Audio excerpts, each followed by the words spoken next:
अस्सलाम वालेकुम बच्चों, आज 6 जनवरी है, बुध का दिन है। आज हम उर्दू बी में काम करेंगे जुमलों की दुरुस्तगी।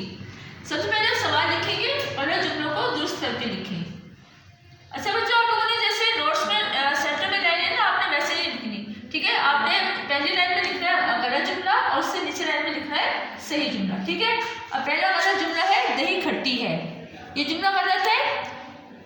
इसका सही जुमला है दही खट्टा है, ठीक है। फिर गलत जुमला है मेरा गेंद नया है, सही जुमला है मेरी गेंद नई है। गलत जुमला है ये कलम किसकी है, कलम कहते हैं पेन को, ठीक है।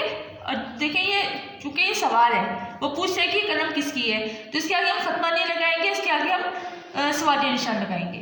फिर इसका सही जुमला ये कलम किसका है, ठीक है, यहाँ पे भी हम सवालिया निशान लगाएंगे।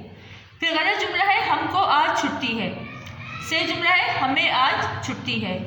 गलत जुमला है ये आज की अखबार है, सही जुमला है ये आज का अखबार है। बच्चों का काम आपने कॉपी पर करना है और उसको अच्छी तरह से याद भी करना है।